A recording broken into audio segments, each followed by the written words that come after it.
te agradecemos, Senhor. Oh, Pai, pela tua maravilhosa presença, Pai, nesse lugar. Espírito Santo, você sempre é bem-vindo. Você que sempre está conosco. Aleluia. Te agradecemos porque tua unção nos ensina todas as coisas, nos exorta, nos consola. Aleluia. Obrigado, Pai, pelo teu amor. Obrigado, Pai, pelo teu amor. Aleluia. Que seríamos, Pai, sem o teu amor? Aleluia. Aleluia. Aleluia. Obrigado, Pai. Aleluia. Aleluia. Aleluia.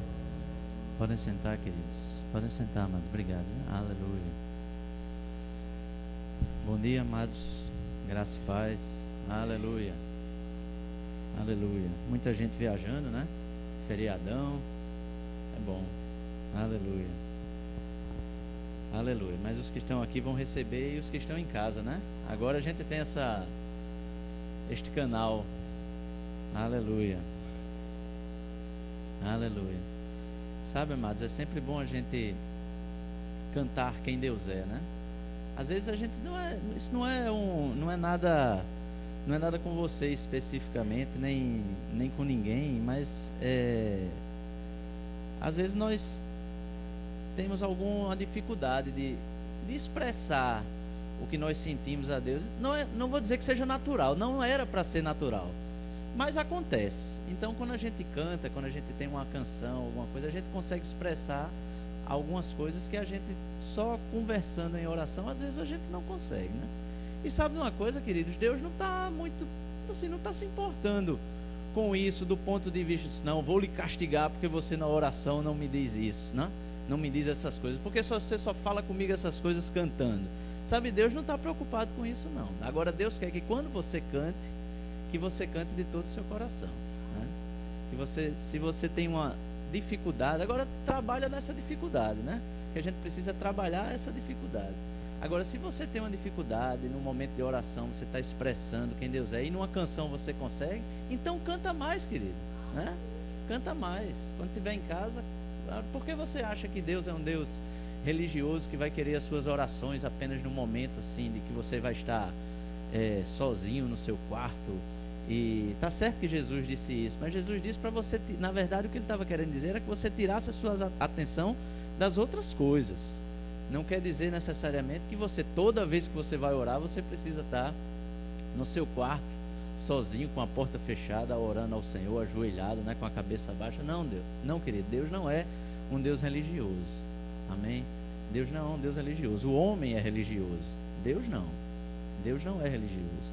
Então, se a gente tem a oportunidade de, por meio de canções, a gente expressar aquilo que o nosso coração quer expressar a Deus, então canta mais, né?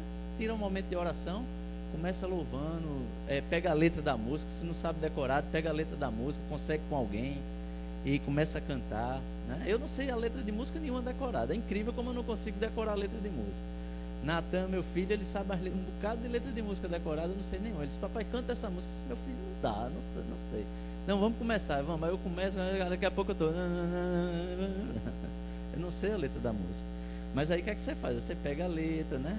Anota, pega ela escrita, começa a louvar. O que é que tem? Não tem nada. Sabe? E na verdade eu nem ia começar desse jeito, mas isso tem tudo a ver com o que eu queria transmitir para vocês nessa manhã. Porque nós temos, na verdade, o homem tem uma ideia errada de Deus, né? E essa ideia errada, muitas vezes ele vem com ela para dentro da igreja, mesmo depois que se converte, mesmo depois que aceita Jesus Cristo, conhecer o amor de Deus. Ora, se a pessoa se converteu, se a pessoa hoje faz parte da família de Deus, é porque a pessoa um dia ela entendeu que Jesus Cristo era importante para ela, que Deus criou um caminho para trazer o homem para Deus através de Jesus Cristo. Isso aí pelo menos o homem creu, né? Mas aí de repente ele chega na igreja, mas ele vem com ideias erradas, ou às vezes chega na igreja com ideia nenhuma, e dentro da igreja ele é encharcado de ideias erradas sobre Deus. Sabe, queridos, eu louvo a Deus por esse ministério que nós fazemos parte, porque pode não ser o ministério perfeito, não estou dizendo isso, não quero que vocês me entendam mal, mas olha, muita coisa tem libertado a minha vida por meio dessa palavra. E eu tenho certeza que muito disso que nós ministramos aqui, que os ministros que estão aqui ministram, tem libertado a sua vida, tem transformado a sua vida.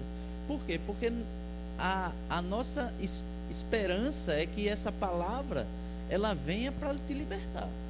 Então nós não podemos estar aqui falando palavras que te prendam, falando palavras que te deixem enquadrados dentro de uma caixinha, achando que Deus é aquilo. Não, querido, Deus é muito mais do que a gente pode imaginar, né?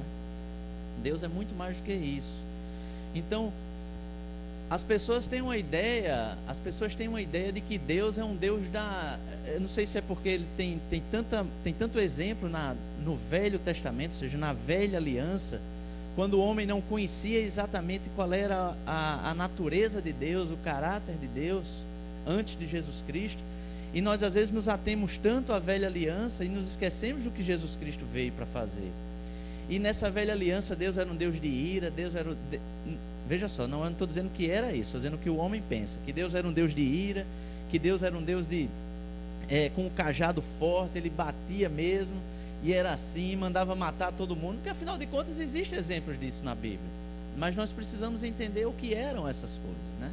Mas o que acontece? O homem, quando começa a pensar isso, ele pensa que Deus ele é esse Deus de ira, que ele está pronto para te bater assim no cajado e você virar fumaça, né? Só fica imaginando que muitas pessoas pensam assim, e que Jesus Cristo veio para tentar ficar lá o tempo todo intercedendo por você. Olha, pai, não faz isso com ele não, peraí, não é assim. Sabe, queridos, na verdade, quando Jesus Cristo veio, quando Deus enviou Jesus Cristo, não era bem esse o propósito de Deus. Queria que vocês abrissem comigo no livro de 2 Coríntios.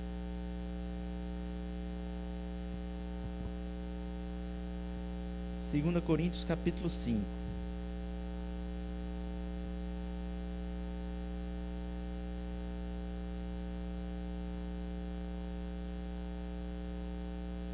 Segunda Coríntios capítulo 5, verso 19.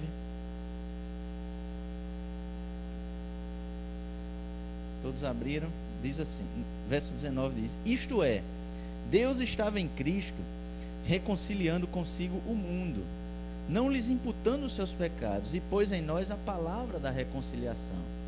Querido, Deus estava em Cristo, reconciliando consigo o mundo. Foi para isso que Jesus Cristo veio. Deus, na verdade, ele almejava que o homem estivesse reconciliado com ele. Deus não queria e ele não quer punir o homem, amado. Deus, ele quer o homem reconciliado com ele. Foi para isso que ele enviou Jesus Cristo. Agora, Deus, ele é um Deus santo, e Deus ele não convive, digamos assim, pacificamente com o pecado. Mas Deus não quer imputar o pecado ao homem, e para isso ele enviou Jesus Cristo. Está escrito: não lhes imputando os seus pecados, e pôs em nós a palavra da reconciliação. Então, queridos, o que Deus queria era afastar o homem do pecado, para que o homem se reconciliasse com ele. Esse é o Deus que nós precisamos conhecer. Um Deus que quer ele perto, um Deus que quer o homem perto. Amado, nós precisamos conhecer a Deus, nós precisamos conhecer o verdadeiro Deus, para que a nossa fé seja uma fé eficaz. Porque, querido, nós não podemos entender algumas coisas de Deus sem nós entendermos quem é Deus verdadeiramente. O que é Deus para nós? Quem nós somos para Deus, né? É importante isso. O homem se afasta de Deus, o homem está longe de Deus, mas você sabe, Deus o tempo todo, ele quer o homem perto dele. O tempo todo Deus quer o homem perto dele. Nós não podemos compreender Deus, amado, olhando o mundo, certo? Em 1 Coríntios, vá aí porque é mais pertinho. 1 Coríntios capítulo 2.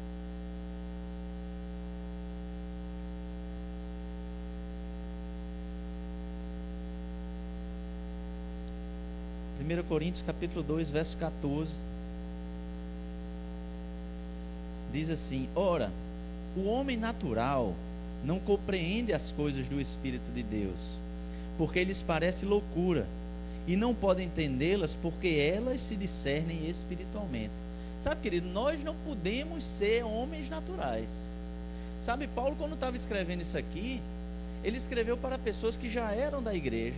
E ele estava dizendo, olha, vocês são igreja, mas vocês não podem ser natural. O que é que isso quer dizer? Que mesmo dentro da igreja, nós podemos ainda estar vivendo no natural. E Paulo diz assim, olha, vocês não podem viver no natural. Vocês precisam viver no espiritual, compreender as coisas no espírito, para que vocês possam compreender quem verdadeiramente é Deus. Porque Deus, as coisas de Deus não se discernem naturalmente. As coisas de Deus só se discernem espiritualmente. Então nós precisamos, amados, chamar o Espírito Santo que veio habitar dentro de nós, para que nós possamos compreender essas coisas. Sabe, nós vivemos hoje numa era, a era da igreja, né? Nós vivemos hoje na igreja em que Deus deu algo que antes nós não tínhamos. Quando Deus enviou Jesus Cristo ele já tinha dito, olha, eu vou, mas vou enviar outro que é igual a mim, que é o Consolador. Ou seja, antes as pessoas não tinham o Espírito Santo habitando dentro deles, e nós hoje temos, querido, né? Chamamos isso do ministério da habitação. Nós hoje temos o Espírito Santo habitando dentro de nós. Agora, você tem como compreender isso naturalmente? Ninguém tem como compreender isso naturalmente. Nós só podemos compreender isso quando nós chamamos Ele mesmo, o Espírito Santo que está dentro de nós, para que nós possamos entender isso, né? Agora, nós que estamos aqui, nós que somos a igreja, nós que estamos aqui na igreja, nós precisamos ter esse entendimento. Ou melhor, nós precisamos buscar cada vez mais crescer nesse entendimento, né? Esse é o desejo de Deus.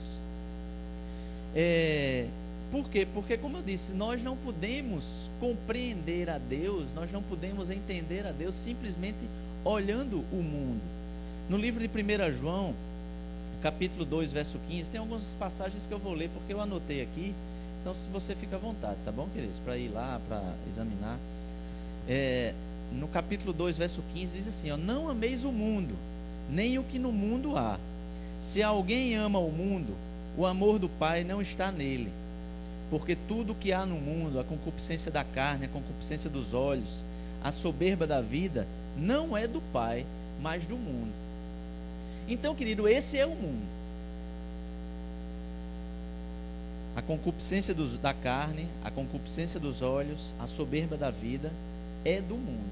Mas aí João diz, isso não é do Pai. Então, como é uma forma de começar a compreender a Deus, é você saber o que não é Deus, o que não é de Deus, o que não vem de Deus. Então, querido, o que não vem de Deus, nós rejeitamos, como sendo da natureza de Deus. Então, a concupiscência da carne, a concupiscência dos olhos, a soberba da vida, não é de Deus. No capítulo 1, do mesmo livro de 1 João, no verso 5, diz assim, e esta é a mensagem que dele ouvimos, e vos anunciamos, que Deus é luz, e não há nele trevas nenhuma. E não há nele trevas nenhuma. Então, amado, o que é as trevas, na verdade? As trevas é a não existência de luz. As trevas é a não existência de luz. Ora, às vezes nós estamos, às vezes não, né? Sempre que nós estamos na escola, nós precisamos enfrentar uma matéria chamada física, né? E isso vem desde o primeiro grau, que hoje é o ensino fundamental, né? Vai para o segundo grau, primeiro, segundo, terceiro ano. Quando chega no primeiro, segundo, terceiro ano, a coisa aperta um pouquinho. Mas aí tem uma matéria lá chamada ótica, né? Eu estou dizendo isso, mas eu não entendo nada de física, viu? Não fiquem pensando que eu sou um físico, não, que eu não entendo nada de física, mas isso aí eu me lembro. Então, nós, quando estamos lá estudando, nós aprendemos o que é as trevas, o que é a escuridão, o que é trevas. As trevas é a ausência completa de luz. É a ausência completa de luz. Então, queridos, como é que Deus criou as trevas? Não, amado, Deus não criou as trevas. Agora, quando não existe a luz, ou seja, aonde Deus não está presente, aonde a luz não está presente, existe trevas. Isso é uma questão de física, né? Então, se a gente pode entender, se você quer de alguma forma entender naturalmente as coisas espirituais, pelo menos esse aí já é um caminho. Amém? Então, queridos, da mesma forma como nós vivemos. No momento em que nós aprendemos que as trevas não vêm de Deus, mas a luz vem de Deus, a nossa mente começa a se abrir um pouco.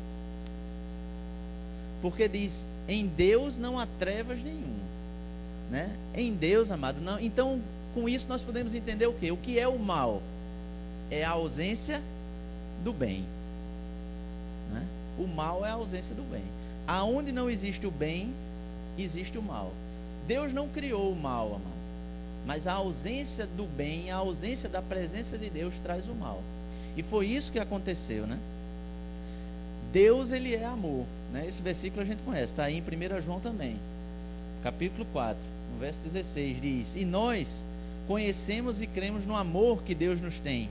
Deus é amor. Quem está em amor, está em Deus e Deus nele. Deus é amor. Quem está em amor, está em Deus. Então, amado, como é que nós não estamos em amor?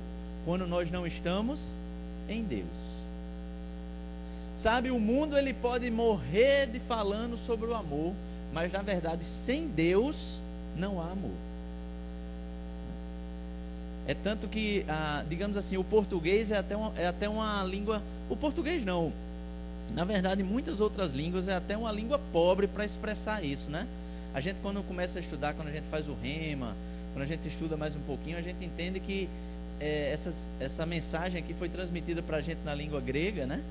E no grego existia uma riqueza maior para expressar isso, porque quando fala do amor de Deus, é o amor ágape, né? Quando fala do amor entre os irmãos, o amor, aquele amor amizade, é o amor filéu. Quando fala do amor entre um homem e uma mulher, é o amor eros. Então, existe uma riqueza aí que faz a mente, às vezes, entender mais um pouco isso. E quando nós falamos em amor, nós precisamos até entender um pouco mais isso. Porque o amor de Deus, amado, não é o amor que o mundo pensa que é, né? O amor de Deus é a ausência completa do mal. Então, aonde há o mal, não há o amor de Deus. Aonde há o amor de Deus, não há o mal. Porque quem está em amor está em Deus e Deus está nele, Deus está presente. Deus está presente no amor, amado. Agora, no amor do tipo de Deus, naquele amor que é próprio de Deus, né? Então, a gente precisa... essas coisas é para que a gente entenda um pouco mais da natureza de Deus, né? De quem Deus é. Porque quando a gente, como eu disse no começo, quando a gente não entende quem Deus é, quando a gente não consegue compreender quem é Deus, a gente vive preso em algumas coisas, como que Deus fez isso, Deus traz a doença, Deus traz a morte, Deus... Não, querido, Deus não há trevas em Deus. Não há trevas em Deus. Deus, ele não pode dar o que ele não tem.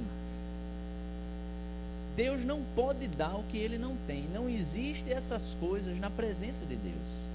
Deus não fez o homem para morrer. Deus não fez o homem para adoecer. Deus fez o homem para viver eternamente na presença dele. O pecado fez isso pelo homem, mas não Deus, né? Abram comigo em Gênesis capítulo 1. Pra gente, na verdade aqui é só para a gente entender um pouquinho quem nós somos para Deus, né? Nós não vamos ler tudo, mas na verdade no capítulo 1 de Gênesis, Deus começa a fazer o mundo. E ele faz o primeiro dia.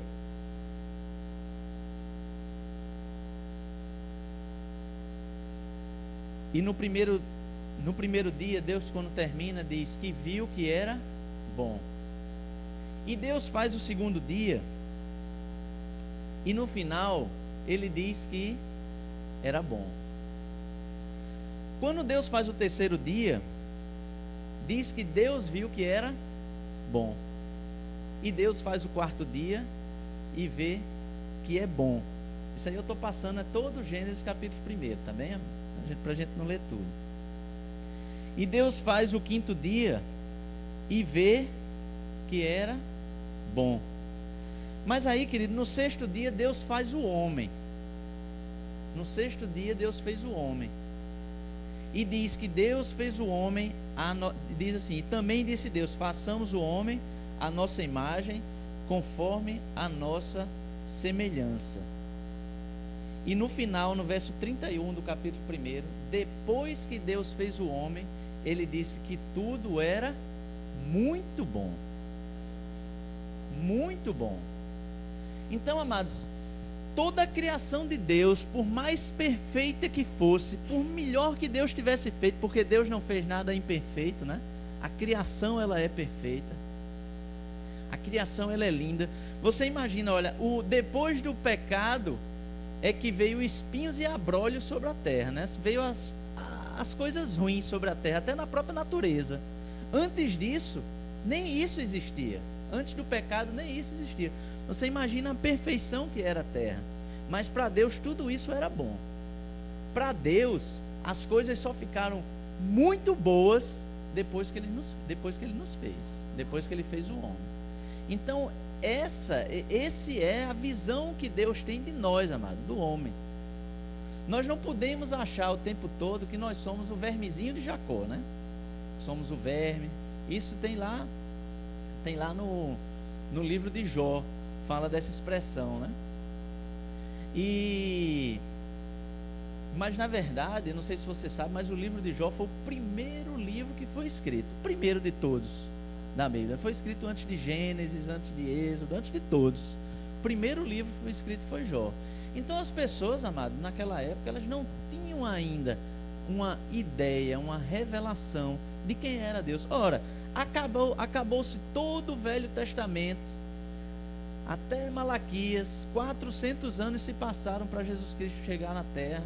Durante todo o período, a ideia que as pessoas tinham de Deus era essa, que Deus era o Deus daquele jeito que estava escrito.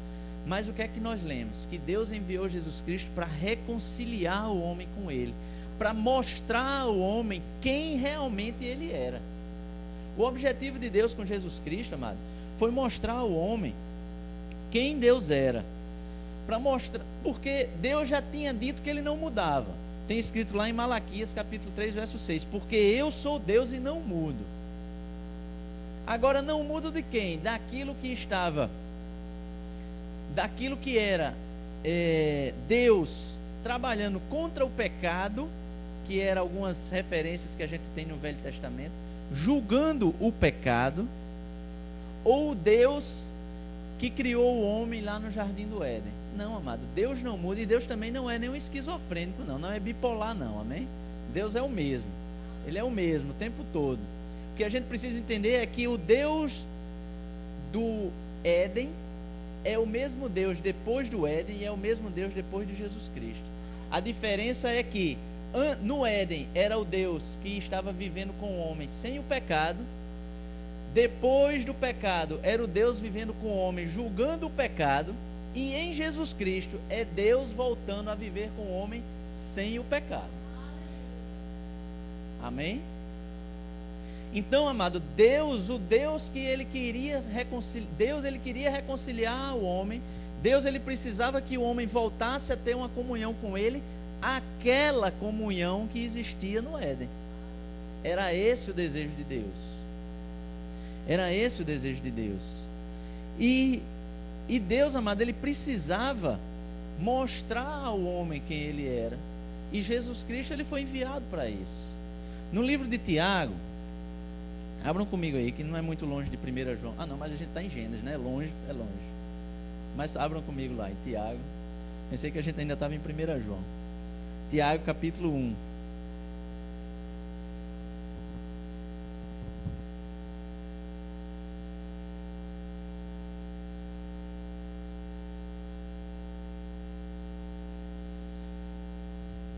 No verso 17 diz assim, ó, preste atenção.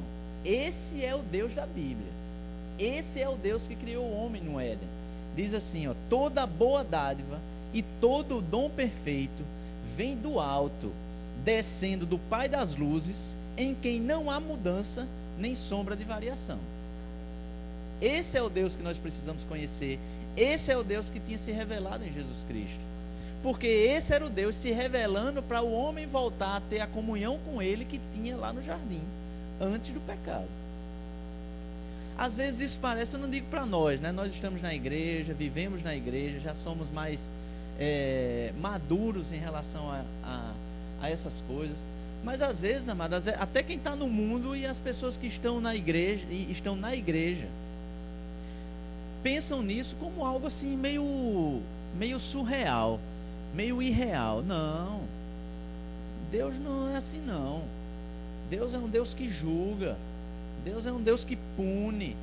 Porque, amado, vai pegando textos fora de contextos para criar pretextos, né? A Bíblia fala algumas coisas sobre isso? Fala, mas a gente tem que colocar o que a Bíblia fala dentro do contexto.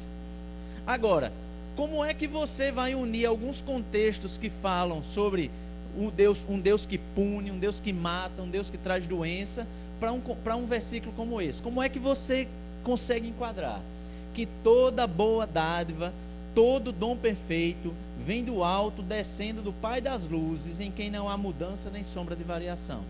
Ou Deus é meio pampando o juízo, ou alguma coisa está errada, né? Porque é o seguinte: quantos aqui são pais? A grande maioria, né? São pais. Então, o pai, ele não quer nada de mal para o filho dele. Alguém quer aqui? Não. Nada de mal para o seu filho. E por que você acha que Deus queria? Olha, às vezes eu fico indignado com essas coisas, é de verdade mesmo. Porque é um negócio tão absurdo você pensar que Deus pode... Não, vou dar uma doença aqui em Vinícius. Pá, dá uma doença. Até ele aprender. Amado, eu não faria um negócio desse com meu filho de jeito nenhum. Você faria? De jeito nenhum. E por que você acha que Deus faria com você? Né? Você que está em casa aí. Agora eu vou falar feito o pessoal da televisão, né? Aleluia. Querido, não tem como você colocar as coisas colocar entendimentos errados de Deus dentro de contextos errados, porque não vai se juntar. É como um quebra-cabeça, a peça não vai juntar. Se você já montou um quebra-cabeça na sua vida e você tentou colocar uma pecinha no lugar errado, eu te garanto que ela não entra de jeito nenhum. Colocar Deus, amado, como um Deus punidor, um Deus castigador, um Deus que traz doença, um Deus que traz morte, um Deus que traz punição para um filho, é colocar, amado, uma peça de um quebra-cabeça que não cabe. É tentar colocar Deus de uma maneira que Ele não é. E isso tem trazido prejuízo, amado, para o povo de Deus. A gente não consegue imaginar o prejuízo que isso tem causado para o povo de Deus. Sabe, amado, pessoas morrendo, pessoas sem saúde, pessoas dentro da igreja dessa forma, achando que Deus está trazendo aquilo. Ora, é uma coisa bem sincera. Se você acha que Deus está trazendo uma doença para você, por que diabo, agora eu vou até usar a palavra diabo, por que diabo você está indo para o médico e tomando remédio? Porque se Deus está trazendo aquilo para te provar em alguma coisa, se você fizer o que Deus está querendo direitinho, e você se acertar, então você vai ficar curado, não é? Se você não fizer, você vai morrer. Então independe se você tomar remédio, se você não tomar remédio, tanto faz. Querido, é claro, é óbvio que essas coisas não se encaixam com a natureza de Deus, não se encaixam com o caráter de Deus. Não precisa você ser muito esperto, não, sinceramente, né? Deus ele fez o homem, trabalhou com o homem lá no Gênesis, ele fez todas as coisas. Você consegue imaginar o que era a vida de Adão lá no Jardim do Éden, cuidando da terra, né? Deus disse para Adão dar nome aos animais, né? Eu garanto a você que isso não durou uma semana assim, mais ou menos, né? O negócio já ia Já ia um tempão se passando já, para ele conseguir dar nome aos animais. Então, amado, o relacionamento de Deus com o homem, lá no Jardim do Éden, não foi de Gênesis 1 a Gênesis 3, não foi num piscar de olhos, não. Foi muito tempo o relacionamento de Deus com o homem. Eu acho, né, que a tentação de Eva, da serpente com Eva, também não foi assim algo de uma semana, não. Quer dizer, tem gente que discorda, né? Tem gente que acha que como foi com Eva, o negócio pode ter sido mais rápido, mas eu discordo, né? Eu creio que foi algo muito demorado, foi algo longo, foi algo que o pecado ele não existia, o mal ele não existia. Para a serpente, para o diabo convencer Eva que aquilo ali era bom, durou tempo, né? Foi muita conversa. É porque a gente lê a Bíblia, a gente lê lá Gênesis capítulo 1, Gênesis capítulo 2, Gênesis capítulo 3, Gênesis capítulo 3, verso 1, verso 2, verso 3, pronto, a gente acha que aquilo ali foi tudo bem rapidinho, mas não foi, querido. Ali foi muito tempo, muitos anos de convivência do homem com Deus, e Deus sabia como era a boa convivência dele com o homem. Deus sabia o que é que ele queria para o homem, e quando ele enviou Jesus Cristo para reconciliar o homem com ele, é para que aquela boa convivência voltasse. Então, amados, não tem como a gente pensar em Deus pelo que Deus não é. Abram comigo no livro de João, no Evangelho de João.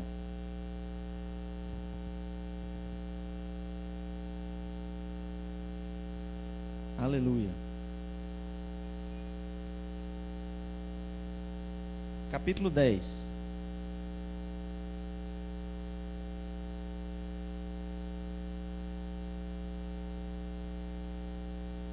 No verso 10 diz assim, ó: o ladrão, ele não vem senão a roubar, a matar e a destruir. Eu vim para que tenham vida e a tenham com abundância. Eu vim para que tenham vida e a tenham com abundância. Então Jesus Cristo veio para reconciliar o homem com Deus. Com qual propósito? Trazer vida e vida em abundância. Quem é que traz o roubo, a morte e a destruição? O ladrão. Não consigo imaginar nada mais claro do que isso. Não existe nada mais claro do que isso, né? Porque às vezes a gente quer ver Deus como nós queremos ver Deus. Mas Deus, ele se revela na sua palavra para nós, e nós precisamos entender Deus, compreender Deus e receber pela fé o Deus que realmente é. O Deus que é o Deus da Bíblia, o Deus que se revelou a nós, e não como nós achamos que Deus é. Deus deu, Deus tirou, bendito seja o nome do Senhor. Amado, Jó, no final do livro de Jó, ele pediu perdão a Deus por ter dito coisas que ele não entendia, coisas que ele não conseguia compreender. Aí a gente vê lá, pega o livro de Jó, né, e vê toda a desgraça de Jó. Jó foi um desgraçado, perdeu tudo, perdeu família, perdeu bens, perdeu tudo. Aí parece que ninguém vai chegando no capítulo 42 de Jó, né, que é o último. Você vai indo, aí quando vai chegando no capítulo 42, você diz: rapaz, Jó foi uma desgraça tão grande que eu vou parar. Aí para, não leu o capítulo 42. Mas o último capítulo do livro de Jó, amado, é quando Jó se arrepende daquilo que ele disse de errado de Deus, que ele pensou errado de Deus. É quando Deus restitui a Jó o dobro de tudo que Jó tinha. Então qual era o problema de Jó? Fé. O problema de Jó era fé.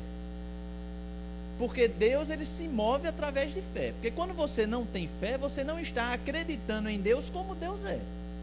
Aí ele não consegue se mover. Porque o pensamento errado, ele gera uma fé errada. Quando você pensa de Deus de uma forma, você crê em Deus daquela forma que você pensa que ele é. E está errado. O que é que acontece? Você vai sofrer as consequências daquilo. Agora, foi porque Deus quis? Não, querido, não é porque Deus quis. Não é porque Deus quer. É porque você não está crendo em Deus da forma que Deus é. Se você está crendo em Deus, que Deus vai trazer doença, que Deus vai trazer morte, que Deus vai trazer aquelas provações bem pesadas para você, a mão dele, a mão pesada de Deus sobre a sua vida, o que é que vai acontecer? Deus não é desse jeito, você não está crendo em Deus da forma que Ele é, e você está abrindo, não é uma janela não, você está abrindo um portão, assim, para o diabo fazer a obra na sua vida. Um portão. Por quê? Porque Deus se move através da fé. Deus age na sua vida conforme você crê que Deus age na sua vida. Por isso que nós precisamos compreender e entender Deus da maneira correta, né? O povo, ele precisa ser libertado disso, né? E no livro de Oséias, capítulo 6, todo mundo conhece esse versículo. Quer dizer, talvez não conhecesse essa referência, né? Mas o versículo conhece. Diz assim, ó, o meu povo foi destruído porque lhe falta conhecimento. O povo de Deus, amado, ele é destruído porque falta conhecimento. Agora, é porque Deus destrói? Não. É porque foi destruído porque faltou o conhecimento de quem Deus era. De quem Deus é na vida deles. É por isso que o povo é destruído. É por isso que o diabo, que vem para matar, roubar e destruir, faz a obra dele no mundo. Porque as pessoas não estão crendo. Pelo contrário, olha, essa mentira de quem é Deus, você acha que veio de quem? Veio de Deus? A ideia errada de quem é Deus, você acha que quem colocou na mente das pessoas? Foi o diabo, porque é muito cômodo para o diabo, amado. É muito cômodo para o diabo que nós estamos aqui no nível natural, nós estamos vivendo num mundo onde o diabo é o Deus desse mundo, está escrito na Bíblia desse jeito. O diabo é o Deus desse mundo, nós estamos vivendo nesse mundo, nós estamos vivendo num nível natural, nós quando estamos no mundo, né? Nós que somos a igreja já precisamos dar esse passozinho mais para frente. Mas o homem natural vive no mundo. E o homem natural, amados, enquanto ele não busca Deus, não busca corretamente o Deus da Bíblia, ele está sujeito às influências do inimigo. E o inimigo, a primeira coisa que diz é isso. Ora, tem muita gente que não crê em Deus, mas você concorda que é a minoria? É a minoria. Até se você for fazer uma pesquisa, está o censo do IBGE. Aí diz assim, ateus. Aí tantinho assim de gente, falando assim no Brasil, acho que quase no mundo todo, ateu, tantinho assim de gente. Sabe, o diabo, ele não está tão preocupado com as pessoas que não creem em Deus, não. Ele não está tão preocupado em fazer as pessoas não crerem em Deus, não. O diabo, ele não está muito preocupado com isso, não. Porque o diabo sabe que Deus deu condições para o homem. O homem, ele já nasce com a natureza de crer em um Criador. Aí é onde entra o negócio. Aí o diabo inventa 1001 histórias para você crer no Criador errado, né? Você não crê no Criador, vai ser a minoria. É um pouquinho assim. Agora, você crê num Deus não sei o quê, você crê no Deus não sei o quê, você crê no Deus não sei o quê. Não, eu creio no Deus da Bíblia. Eu sou cristão, creio no Deus da Bíblia, está aqui. Mas aí você é cristão, crê no Deus da Bíblia, aí você crê no Deus da Bíblia todo errado, que não é o Deus da Bíblia. Você crê no Deus que mata, que destrói, que rouba, que tira o que você tem, que você hoje é próspero, aí de repente você perdeu tudo, aí pronto, foi Deus, aí você morre e não recupera nada, não foi Deus, pronto. O diabo, amado, ele tá atento a essas coisas, é mostrar ao homem um Deus errado, não é mostrar ao homem que Deus não existe. Se alguém crê que Deus não existe, para ele muito melhor. Opa, esse aqui tá tranquilo. Isso aqui já está resolvido, né? A parada. Agora, no momento em que ele não consegue isso, porque está dentro da natureza do homem, amado, crer. Deus fez o homem para que a gente cresça. Deus fez o homem para crer. Por isso que se crê em tanta coisa errada. Deus criou o homem para crer nele e ter comunhão com ele. Agora, essa comunhão com ele é que o diabo vai tentando desviar o homem desse caminho. Aí para ele também está resolvido. Porque deixa eu te dizer uma coisa, tanto faz você não crer em Deus, como você crê em Deus e não crê na salvação, na reconciliação proporcionada por Jesus Cristo. Tanto faz. Infelizmente, vai para o inferno do mesmo jeito. É pesado você dizer isso, né? Mas sou eu que estou dizendo, né? Mas também a palavra de hoje não era de condenação. Era para a gente entender quem é Deus, né? Isso tudo é para que a gente entenda que Deus é um Deus que é o nosso Pai, né? Deus, ele não veio para... como nós lemos, Deus não veio para roubar, para matar e para destruir. Não, querido. Deus, ele veio para trazer vida. Deus, ele existe para trazer vida. E essa frase aqui, na verdade, quem disse foi Jesus Cristo. E Jesus Cristo, que é a revelação de Deus para nós, veio para que nós tenhamos vida e vida em abundância, né? Deus, ele quer a oportunidade de cuidar de nós. Sabe, até no Velho Testamento, Deus já se revelava. Obviamente que é uma revelação que só ficou plena quando Jesus Cristo veio, quando o Messias veio. Mas o Velho Testamento, Deus já tentava se revelar para as pessoas. Abram comigo no livro de Salmos. Abram no Salmo 103.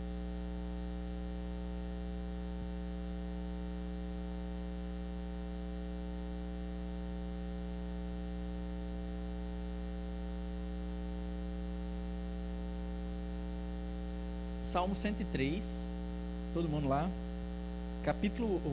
verso 8, diz assim, olha: misericordioso e piedoso é o Senhor, longânimo e grande benignidade, não reprova perpetuamente, nem para sempre reterá a sua ira, não nos tratou segundo os nossos pecados, nem nos recompensou segundo as nossas iniquidades, pois assim como o céu está elevado acima da terra, assim é grande a sua misericórdia para com os que o temem. Assim como está longe o oriente do ocidente, assim afasta de nós as nossas transgressões. Assim como um pai se compadece dos seus filhos, assim o Senhor se compadece daqueles que o temem. Amém? Querido, esse é Deus. Esse é Deus. Deus tentava, mesmo na velha aliança que ele tinha com o povo, ele tentava se revelar, se mostrar. Agora, essa revelação aqui, ela veio com Jesus Cristo. Quando em Jesus Cristo nós somos perdoados dos nossos pecados, porque Jesus Cristo levou os nossos pecados. Agora, quando Jesus Cristo levou os nossos pecados, aí isso aqui, que na antiga aliança o homem já tentava compreender, aí isso aqui se fez pleno, né? Não nos tratou segundo os nossos pecados, não nos recompensou segundo as nossas iniquidades, pois assim como o céu está elevado acima da terra, assim é grande a sua misericórdia para com os que o temem. Romanos capítulo 2, verso 4 diz assim: ou desprezas tu as riquezas da sua benignidade e paciência e longanimidade, ignorando que a benignidade de Deus te leva ao arrependimento. Isso era uma pergunta, né? Deixa eu refazer aqui a pergunta. Isso aqui, Paulo falando: ou desprezas tu as riquezas da sua benignidade e paciência e longanimidade, ignorando que a benignidade de Deus te leva ao arrependimento. Amado, a longanimidade, a benignidade, a bondade de Deus, o amor de Deus é que nos levou ao arrependimento. O desejo de Deus, a vontade de Deus era esse arrependimento. É esse arrependimento. É que o homem se arrependa e que o homem chegue diante de Deus, e que o homem tenha comunhão com Ele, e que o homem possa estar na presença de Deus, e que o homem possa saber quem é Deus. É só assim, amados, é só assim que Deus se revela plenamente para cada um de nós, porque Deus é um Deus pessoal. A Bíblia dá todos os atributos de Deus. A Bíblia diz que Deus tem sentimentos, que Deus tem emoções. Deus é um Deus pessoal, querido. Deus não é uma luz, não é uma força, não é. Deus é um Deus pessoal. Deus, ele é o seu Pai. Deus, ele é o seu Pai. Saber que Deus é o nosso Pai, querida, saber que Deus é o nosso Pai é a verdade que liberta. Porque você não consegue imaginar. Eu creio que mesmo quem não seja pai, quem não seja mãe, tenha na cabeça, assim, tem na mente que um pai não, afinal de contas, quem não é pai e quem não é mãe é filho, né? Tem pai ou tem mãe, né? Isso aí é inevitável, né? Então tenha certeza que Deus, como pai, não gostaria e não queria ver o filho passando uma necessidade. passando uma doença, enfrentando a morte.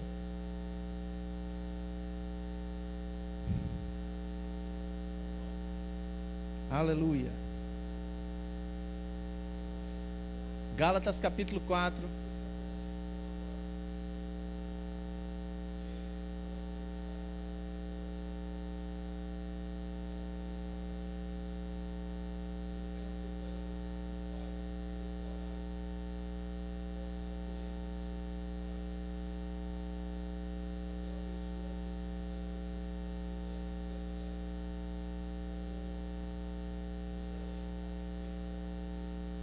O amor de Deus constrange. O amor de Deus constrange. Então, quando as pessoas têm a revelação do amor de Deus, amado, aquilo ali constrange. Não tem jeito. Né? Não tem jeito. Sabe, se existem pessoas de todos os tipos, é bom a gente pregar às vezes uma palavra de, eu não digo de medo não, porque medo é um espírito, né? Mas dá um susto assim, um tranco, né? Falando assim do inferno, falando das coisas que há de vir. Eu mesmo gosto de ministrar sobre isso, né? Sobre a doutrina das últimas coisas, que Jesus Cristo vai voltar, que vai reinar, e que depois que ele reinar, quem não crê, vai todo mundo para o inferno e acabou, né? Então, mas de vez em quando tem gente que tem que pegar no tranco, é feito carro velho, né? Tem que dar um empurrão para ver se pega. Mas sabe, amado, a Bíblia diz que o amor de Deus é quem constrange. Quando as pessoas entendem o tamanho do amor de Deus, quando a gente consegue passar para as pessoas o tamanho do amor de Deus, é isso que faz as pessoas reconhecerem Jesus Cristo como Senhor e Salvador, né? Porque quando você entende que esse amor de Deus está acompanhado dessa expressão Pai, então você consegue entender muita coisa sobre Deus, né? No livro de Gálatas, Paulo já dizia assim, digo, pois, que todo tempo que o herdeiro é menino, e nada difere do servo, que ainda seja senhor de tudo, mas está debaixo de tutores e curadores até o tempo determinado pelo Pai. Assim também nós, quando éramos meninos, estávamos reduzidos à servidão debaixo dos primeiros rudimentos do mundo. Mas vindo à plenitude dos tempos, Deus enviou o seu Filho, nascido de mulher, nascido sob a lei, para remir os que estavam debaixo da lei, a fim de que recebêssemos a adoção de filhos. E porque sois filhos, Deus enviou aos vossos corações o Espírito do seu Filho, que clama Abba, Pai. Assim que já não és mais servo, mas filho. E se és filho, és também herdeiro de Deus por Cristo. Amado, no céu não há doença, no céu não há morte, no céu não há destruição. Então nós somos herdeiros de Deus por Cristo, amado. Nós somos herdeiros daquilo que Cristo é herdeiro, sendo filho. No livro de Mateus, capítulo 7, verso 11, como eu disse, se você quiser só anotar, mas eu vou passando aqui porque na verdade eu já anotei o versículo aqui, fica mais rápido. Diz assim, o que nós acabamos de falar ali, que o irmão falou, Jesus Cristo falando e dizendo, se vós, pois, sendo maus, sabeis dar boas coisas aos vossos filhos, quanto mais vosso Pai, que está nos céus, dará bens aos que lhe pedirem. Quanto mais o vosso Pai que está nos céus. Então, amada, é como eu disse, a revelação de Deus como Pai é a verdade que nos liberta. É quando nós entendemos que Deus é um Pai. Sabe, isso de entender Deus como Pai é algo que precisa ser entendido aqui dentro, precisa ser entendido aqui no espírito, não é só na cabeça não. A cabeça, a mente, ela pode dar aquele ele pode dar aquele empurrão inicial, que é como eu falei, vós que sois maus, saber dar as boas dádivas aos seus filhos, ou seja, isso aqui está na mente. A gente sabe que o homem natural não consegue dar uma coisa mal ao seu filho. Aí ele diz, quanto mais o vosso Pai. Agora, entender que Deus é o nosso Pai precisa estar aqui, precisa estar no coração, não pode estar só na mente, né? Em João capítulo 1, verso 12, diz assim, mas a todos quantos o receberam, deu-lhes o poder de serem feitos filhos de Deus, aos que creem no seu nome. Então, mas não há dúvida, a Bíblia deixa bem claro, Jesus Cristo deixa bem claro, que aqueles que recebem aqueles que o receberam como Senhor e Salvador, esses foram feitos filhos de Deus, herdeiros de Deus, co-herdeiros com Cristo. Essa é a verdade. Sabe, no livro de 1 João, que nós já lemos lá no comecinho, no capítulo 3, diz assim, ó: vede quão grande amor, capítulo 3, verso 1, se você quiser ir lá, vede quão grande amor nos tem concedido o Pai, que fôssemos chamados filhos de Deus. Por isso o mundo não nos conhece, porque não o conhece a Ele. Amados, agora somos filhos de Deus e ainda não é manifestado o que havemos de ser, mas sabemos que quando Ele se manifestar, seremos semelhantes a Ele, porque assim como é, o veremos. Amado, nós fomos feitos filhos de Deus, nós somos filhos de Deus, e olha que quando nós passarmos deste mundo, quando nós passarmos por essa fase, nós seremos ainda mais do que isso, porque nós vamos voltar a ter a comunhão que Adão tinha com Deus. Nós vamos passar a ver Deus em espírito. Nós vamos ser espírito vendo Deus em espírito. Essa é a verdade. Isso é o que nós devemos buscar, queridos. Isso é o que nós devemos buscar. Jesus, ele revelou o Pai. Jesus, ele revelou o Pai. E essa revelação é a própria vontade de Deus em ação. Amado, Jesus, quando veio para a terra, ele disse assim, ó: eu e o Pai somos um. Não existe diferença, não existia diferença entre Jesus e Deus. Não existe diferença entre Jesus e Deus. Ele e o Pai eram um. São um e eram um, mesmo quando Jesus estava na terra. Tudo que Jesus fez, eu até já tive a oportunidade de, em outras vezes que estava ministrando aqui, dizer isso. Ora, os evangelhos, amados, é a revelação de quem Deus é. Os evangelhos, ele não é apenas a revelação de quem Jesus Cristo é. Não é as boas novas. Veio uma frase aqui na cabeça, mas essa frase tem que ser bem explicada para depois não causar problemas, né? As boas novas não é só Jesus Cristo ter vindo para nos salvar. As boas novas é Jesus Cristo ter vindo para nos salvar, mostrando quem Deus é. Jesus Cristo, enquanto ele viveu na terra, amado, ele era a ação, ele era Deus em ação. Ele era a manifestação de Deus em ação. Então nós temos inúmeros, até